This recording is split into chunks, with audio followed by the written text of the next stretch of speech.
This is a Zero Mastery walkthrough for the Valiant Little Tailor, one of the first of the new featured contracts. We are going to be starting with our default loadout because there aren't any real Zero Mastery unlocks in Hitman 2, unfortunately, so that's going to put us in a bit of a spot every now and then. What we need to do is kill 5 people as a Tailor. We can do this by any method, so that's good. We're going to start in the default location, but I do recommend that if you have the Skyway, which is this raised area that we're running towards right now, just go ahead and start there because you'll end up in the exact same spot that we'll end up in after about 25-30 seconds, so it'll just save you some time. So we want to come onto the Skyway and run almost all the way to the end, because there's actually a path we can take to go to the Tailor shop via the rooftop. So run all the way down here and you should see the pathway on the left. Go ahead and follow this, go up the ramp, walk over this little bit, and drop down here and go down these stairs.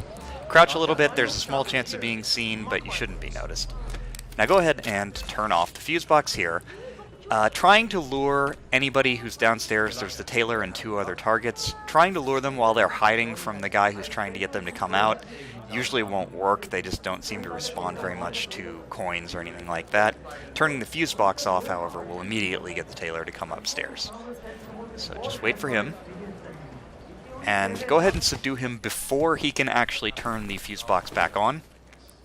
And don't turn it back on. Normally, if you don't turn it back on, it will lure someone else, and that's usually a bad thing, but in this case, we actually want that. So make sure you disguise as the Tailor first, kill him, and then just dispose of him in this crate, and we'll hide again.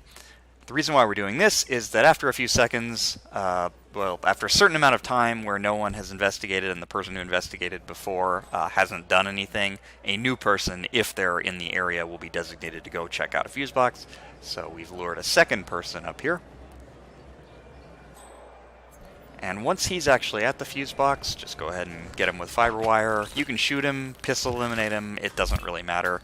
No one should hear it, but I just used the fiber wire to be safe. Once that's done, you can go ahead and turn the fuse box back on. However, once you kill the last guy downstairs, no one should notice it and come in. So get your pistol out, and the guy sewing will just sit there, so shoot him. No one will ever come in and find the body, as long as you don't attract any attention. Next, we're going to get one of the merchants. So come out here under the rooftop, and you should see that the merchant is in his stall. If he's under a sign like that, go ahead and shoot the sign to kill him. If he's not, just wait a few seconds, and he should move back under it. So that's an accident kill. It didn't hit anyone else, so that's perfectly safe. The second target is also a vendor, and he's also one going to be lured under a sign, but this one's not right above him. And unfortunately, he's very difficult to lure. He doesn't respond much to sounds. The guard that's walking back and forth will usually respond instead, and even if the guard is gone, he will often just not do anything. So what we're going to try and do is get his attention and make him move to the front side of his stall table, and it's going to take a couple tries here to get that, but I'm going to show a rough method. Wait for the guard to turn away, and then put a coin like at just the far end of the table and see what happens. Sometimes it won't work like it does here because there was another NPC close by. For some reason, this guy looks at the coin and ignores it, and then the guard comes over, sees the coin, and picks it up. Doesn't really matter. It just slows us down. All we need is just a little bit of time where the vendor will see it first.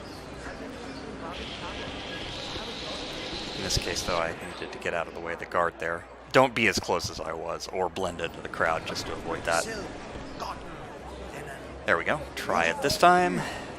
That got him this time. Now run all the way back into this alley. All the way behind this cart. You have to be all the way back here or you will get spotted. And once he's under there, make sure there's no one else in the rough area and shoot the sign down on him. There's a small chance that one of the random crowd NPCs will be under the sign and get killed. If that happens, you pretty much just have to restart. Once that's done, though, you can just walk over to the taxi here and ride it out. And that will take care of it. I thought the vendors would be much tougher than they were, but since they're both under signs or near signs, you can get accident kills on them very easily.